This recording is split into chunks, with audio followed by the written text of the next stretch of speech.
Hello students. तो हमें पता है कि Jharkhand combined civil service examination 2025 का नोटिफिकेशन जारी हो गया, यानी जेपीएससी 2025 का जो नोटिफिकेशन है वह आउट हो चुका है। ओके।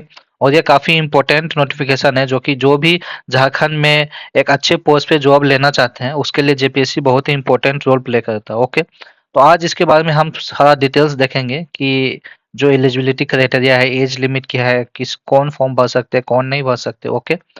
तो ये जो फॉर्म है एक्चुअली, जो फॉर्म का जो डेट है वह 31 जनवरी 2026 को रिलीज हो चुका है, यानी 31 जनवरी 2026 को यह नोटिफिकेशन आउट हो गया है। और जो लास्ट डेट है फॉर्म भरने का, दैट इज 14 फरवरी 2026 तक आप फॉर्म भर सकते हैं, यानी 31 जनवरी 2026 से लेके 14 फरवरी 2026 5 बजे तक आप फॉर्म भर सकते हैं। तो कोशिश करें कि आप लोग इस डेट से पहले फॉर्म भर लें, यानी 24 फरवरी से पहले डेट फॉर्म भर लें। कभी कभी होता है कि नो फॉर्म भरने का डेट एक्सटेंड हो जाता है, मतलब बहुत सारे स्टूडेंट नहीं भर पाते हैं कि कभी कभी होता है कि फॉर्म भरने का डेट एक्सटेंड हो जाता है, लेकिन आप एक्सटेंड डेट को लेके ना चले। जब कल भरना ही है तो अच्छा है, उससे अच्छा है कि आज ही भर दे। ओके। क्या पता अगर डेट एक्सटेंड ना हो और आप एग्जाम मतलब एप्लीकेशन फॉर्म फिल करने से आप रह जाएंगे, तो ये आपको एक दुखी महसूस होगी, यू विल फील सैड। तो इसलिए कोशिश करें कि आप 14 फरवरी के पहले फॉर्म भर के अपना काम खत्म कर दे, फिर आपको जो पढ़ाई लिखाई करना हो वो आप कीजिए। ओके। फी पेमेंट का जो डेट है दैट इज 16 फरवरी है। ओके। और एडमिट कार्ड पता ही है कि एग्जाम के पहले जारी हो जाता है। और ये फीस जो है दैट इज 100 रुपीज, बहुत ही ज्यादा फीस नहीं है। ओके। सो 100 रुपीज फीस है, आसानी से फिल कर सकते हो, मतलब जमा कर सकते हो। और ये ऑनलाइन होगा, credit card, debit card, net banking. Okay. या गूगल पे, फोन पे, जो भी आपके पास माध्यम ऑप्शन आएंगे वहां से आप ऑनलाइन पेमेंट कर सकते हो। पेमेंट करने में कोई भी दिक्कत नहीं आएगी आपको। ओके। तो चलिए हम लोग देख लेते हैं कि इसमें कम से कम टोटल सीट्स कितने हैं। ओके। तो टोटल जो अभी तक जो सीट्स है दैट इज 103 सीट्स है, यानी आगे और इसमें सीट ऐड हो सकते हैं और एक्सटेंड हो सकते हैं, और maybe it maybe reach to 150, यानी 150 सीट्स के आसपास जा सकता है। ओके।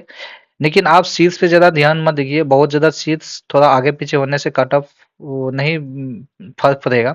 तो आपका जो मेहनत है, जहाँ तक मेहनत है आप मेहनत कीजिए और कोशिश कीजिए कि आप इसमें अपना रिजल्ट ले आए। ओके। जो deputy collector that is total 22-28 post होता है। ओके। और डिस्ट्रिक्ट कोऑर्डिनेटर का 2 पोस्ट है, असिस्टेंट म्युनिसिपल कमिश्नर का 10 है, असिस्टेंट डायरेक्टर का 10 है, असिस्टेंट डायरेक्टर 3 है। ओके। डिप्यूटी सुपरिटेंडेंट पोस्ट 42 है, असिस्टेंट रजिस्टर का 2 है, जेल सुपरिटेंडेंट का 2 है, प्रोबेशन ऑफिसर का 2 है, तो टोटल 180। ज़्यादातर आपको जो पोस्ट मिलेगा वो टॉप पोस्ट मिलेगा, ऑफिसर लेवल का पोस्ट मिलेगा। तो टोटल जो सीट है 103 सीट्स है। ओके। यह भी अलग अलग कैटेगरी में डिवाइड किया गया है, कुछ सीट्स ओबीसी एससी में डिवाइड किया गया है, कुछ ओबीसी में डिवाइड किया गया है, कुछ फीमेल रिजर्वेशंस। तो अप्रोक्स अपने हिसाब से जो देख लेना कि जनरल का कितना सीट है नहीं है, जो नोटिफिकेशन है। ओके। तो जो भी अपने अपने कैटेगरी में बिलोंग करे अपने हिसाब से मेहनत कीजिए और कोशिश कीजिए कि कम से कम एक सीट आप ले लें। ओके। चलिए अब हम चलते हैं कि आगे इसका एलिजिबिलिटी क्राइटेरिया क्या है। एलिजिबिलिटी क्राइटेरिया यह है कि किसी के पास कोई भी एक डिग्री होना चाहिए। ओके। कोई भी कॉलेज या यूनिवर्सिटी से डिग्री होना चाहिए, और वह कॉलेज या यूनिवर्सिटी किसी भी यूजीसी या एआईसीटी से एफिलिएटेड हो। ओके। अगर आप इंजीनियरिंग का डिग्री है जिस कॉलेज या यूनिवर्सिटी से है तो वह एआईसीटी से एफिलिएटेड हो। कोई भी बीएससी का डिग्री है, ग्रेजुएशन का डिग्री है, और तो कॉलेज से तो यूजीसी एफिलिएटेड होना चाहिए, या किसी भी इंस्टीट्यूशन से, रिकॉग्नाइज्ड एफिलिएटेड इंस्टीट्यूशन से अगर आपके पास कोई भी डिग्री है तो आप बहुत ही आसानी से इस फॉर्म को भर सकते हैं और इस एग्जाम के लिए तैयारी कर सकते हैं। ओके। तो ये कुछ नियम्स है जो कि आपके लिए उतने इम्पोर्टेंट नहीं है। ओके। एज लिमिट जो है मिनिमम 21 ईयर्स रहेगा और अपर एज लिमिट 35 ईयर्स रहेगा, ये जनरल के लिए, यानी अनरिजर्व या ईडब्ल्यूएस के लिए 35 ईयर्स होगा। हमें पता है कि ईडब्ल्यूएस के लिए एज रिलैक्सेशन नहीं होता है, इसीलिए ये अनरिजर्व यानी जनरल और ईडब्ल्यूएस के लिए जो मैक्सिमम एज लिमिट होगा 35 ईयर्स होगा, और मिनिमम 21। अगर आप 21 से कम है तो आप फॉर्म नहीं भर सकते, या अगर 35 से ज़्यादा एज हो गया तो भी आप फॉर्म नहीं कर पा सकते। इसके बीच में अगर आप हैं तो आप फॉर्म फिल कर सकते हो। ओके। बाकी एज रिलैक्सेशन जो है अलग अलग कैटेगरी का अलग अलग एज रिलैक्सेशन मिला जाता है, जैसे कि एक्सट्रीमली बैकवर्ड क्लासेस। ओके। तो इसमें जो है एनेक्सा 1 बैकवर्ड क्लासेस के लिए 37 ईयर्स है। ओके। यानी ईडब्ल्यू यानी एक्सट्रीमली बैकवर्ड क्लासेस। ओके। यानी हम बोल सकते हैं कि जो भी बैकवर्ड क्लासेस है उसका 37 ईयर्स हो जाएगा, या female backward extremely backward classes जो है होता है वो 38 ईयर्स है। और शेड्यूल ट्राइब शेड्यूल कास्ट का जो भी है वो 40 ईयर्स होगा। इकोनॉमी वीकर सेक्शन के लिए 35। पर्सन्स बेंचमार्क डिसेबिलिटी पीबीडब्ल्यूडी के लिए पीडब्ल्यूबीडी के लिए 10 ईयर्स होगा। और ex service man 5 year relaxation in respective category. तो ये कुछ कैटेगरीज है जिसमें कि आपको कुछ एज रिलैक्सेशन मिलके आपको इतना एज अगर है तो आप ये फॉर्म फिल कर सकते हो। ओके, बाकी नीचे चलते हैं कि इसमें नंबर ऑफ अटेम्प्ट्स क्या होगा। कोई लिमिटेशन नहीं होता है। अगर आप उस एज लिमिट में है तो आप नंबर ऑफ अटेम्प्ट्स आपको जितना चाहे आप दे सकते हैं। अगर आप 21 एज से स्टार्ट कीजिए तो आप 35, या अगर आप कैटेगरी में है तो जो भी एज लिमिट है उसके बीच में आप जितना चाहें उतना अटेम्प्ट्स दे सकते हैं। ओके, स्टेजस को होगा, दैट इज एक प्रीलिम्स एग्जाम होगा और एक मेंस एग्जाम होगा। ओके, और एक इंटरव्यू होगा। तो जो प्रीलिम्स एग्जाम होता है वो प्रीलिम्स जस्ट क्वालिफाई होता है कि जो बहुत सारे स्टूडेंट जो इसमें फॉर्म फिल करते हैं तो उसको छांटने का एक सिंपल सा मेथड है कि प्रीलिम्स लेते हैं उसमें से जो कैंडिडेट पास हो जाते हैं क्वालिफाई कर जाते हैं उसको फिर रिटर्न होता है। ओके, और रिटर्न उसके बाद फिर रिटर्न के बाद फिर इंटरव्यू होता है और रिटर्न और इंटरव्यू मिला के पूरा कट ऑफ जारी होता है। उस हिसाब से सिलेक्शन दिया जाता है। मतलब प्रीलिम्स सिर्फ क्वालिफाई एग्जाम्स है, उसमें सिर्फ क्वालिफाई करना। अगर आप क्वालिफाई करते हैं तो आपको फिर रिटर्न देना पड़ेगा। उसके बाद आपको मेंस देना, सॉरी आपको मेंस रिटर्न यानी आपको मेंस देना पड़ेगा, फिर इंटरव्यू देना पड़ेगा। और मेंस और इंटरव्यू मिला के आपका जो भी रिजल्ट आएगा उस रिजल्ट के हिसाब से आपको पोस्ट मिला जाएगा। या अगर आप उस कैटेगरी के अंदर कटअप के अंदर में अगर आ रहा है तो आपको जिस कटअप जैसा मार्क्स है उस हिसाब से आपको पोस्ट मिला जाएगा। ओके, तो ये दो एग्जाम्स, एक प्रीलिम्स होता है और एक मेंस, दैट इज रिटन बोल सकते हैं। प्रीलिम्स दैट इज ऑब्जेक्टिव होता है, प्रीलिम्स कंप्लीटली ऑब्जेक्टिव होता है। ओके, मेन जो होता है वो रिटर्न होगा और interview for selection various post. तो सिलेक्शन के लिए जो होगा that is written, that is mains, और सिलेक्शन इंटरव्यू के बेसिस पे आपका सिलेक्शन होगा। प्रीलिम्स जो एग्जाम होता है दैट इज 2 कंपल्सरी पेपर्स होगा, स्टडीज 1 एंड जनरल स्टडीज 2, जो कि 200 मार्क्स का होगा। टोटल कितना मार्क्स का हो गया? 200 मार्क्स का होगा ईच। तो टोटल 400 मार्क्स का हो गया। यानी paper general studies paper 1 200 marks का होगा और जनरल स्टडीज पेपर 2 200 मार्क्स का हो गया। तो टोटल 400 मार्क्स का हो गया। ऑब्जेक्टिव टाइप होगा, मल्टीपल चॉइस टाइप क्वेश्चन रहेगा। हर एक क्वेश्चन के लिए आपको 2 घंटा दिया जाएगा। हर एक पेपर के लिए आपको, सॉरी हर एक पेपर के लिए आपको 2 आवर्स दिया जाएगा। यानी जनरल स्टडीज 1 के लिए 2 आवर्स और जनरल स्टडीज 2 के लिए 2 आवर्स। दोनों हिंदी या इंग्लिश लैंग्वेज में आप एग्जाम दे सकते हैं। आपको जिसमें सुविधा है हिंदी या इंग्लिश में आप उस के हिसाब से आप दे सकते हैं। ओके, उसके बाद ये सिलेक्शन लिस्ट है कि 15 टाइम्स जो होता है कि मेंस में बुलाया जाता है। ओके, तो ये जो है वो आप कटअप के हिसाब से कितना कैंडिडेट कितना सीट है उस हिसाब से कितना को बुलाया चाहिए ये है। बाकी जो मेन है कि आपका जो एग्जाम्स का पैटर्न है वो आप देख लीजिए कि प्रीलिम्स होगा, मेंस होगा और इंटरव्यू होगा।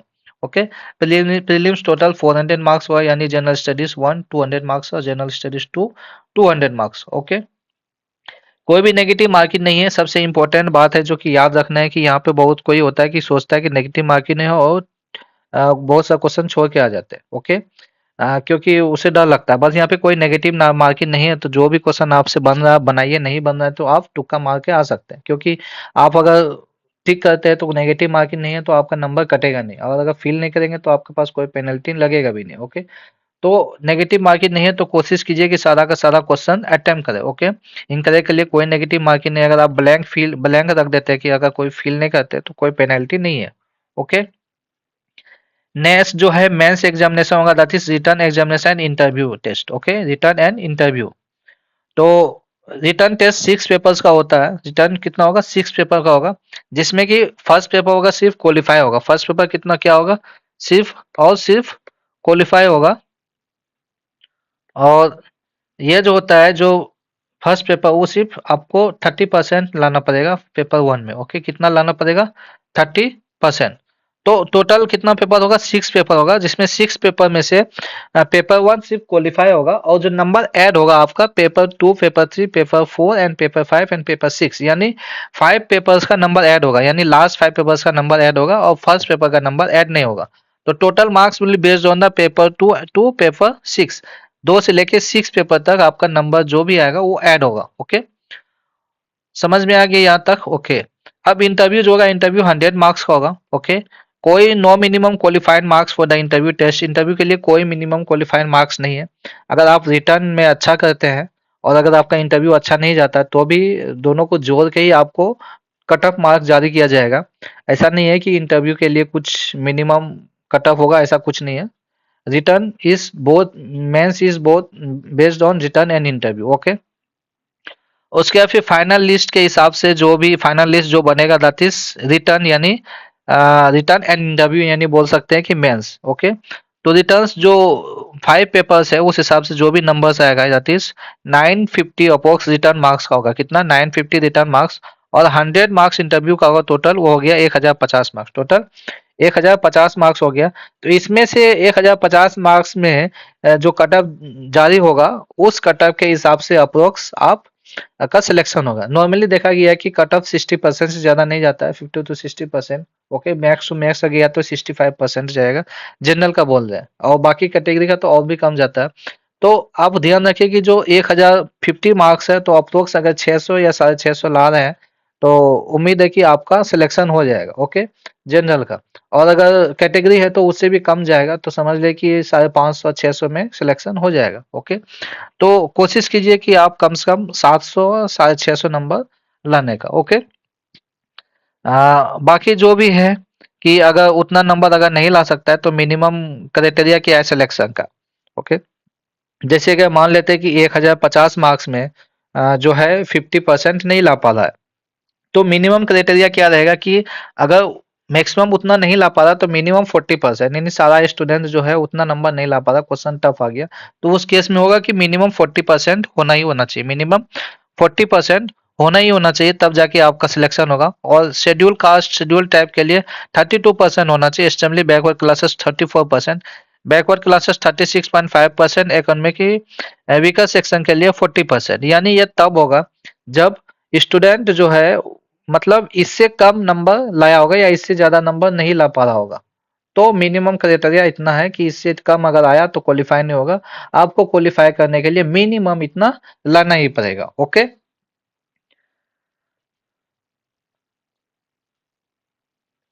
बाकी पेपर वन जो है क्वालिफाइंग इन नेचर है। नेक्स्ट जो भी सिलेबस है दैट इज प्रीलिम्स, और कौन सा सब्जेक्ट से क्या क्या पूछा जाएगा, कितना कितना मार्क्स का पूछा जाएगा। ओके, उसके बाद झारखंड से किस किस टॉपिक से ज्यादा क्वेश्चन पूछा जाएगा, यह सब जो है अगले लेक्चर्स में डिटेल से डिस्कस करेंगे। ओके, तो आज का जो सेशन है हम यहीं पे बाइंड अप करते हैं। बाकी अगले क्लासेस हम लोग डिटेल्स में देखेंगे, क्योंकि जो वीडियो है बहुत ही लंबा हो जाएगा। ओके, तो यहाँ तक होप करते हैं कि आपको समझ में आएगा। कोई डाउट है तो कमेंट बॉक्स में लिख सकते हो, और मेक श्योर कीजिए कि आप एंड डेट के पहले ही फॉर्म आप लोग भर दें। ओके।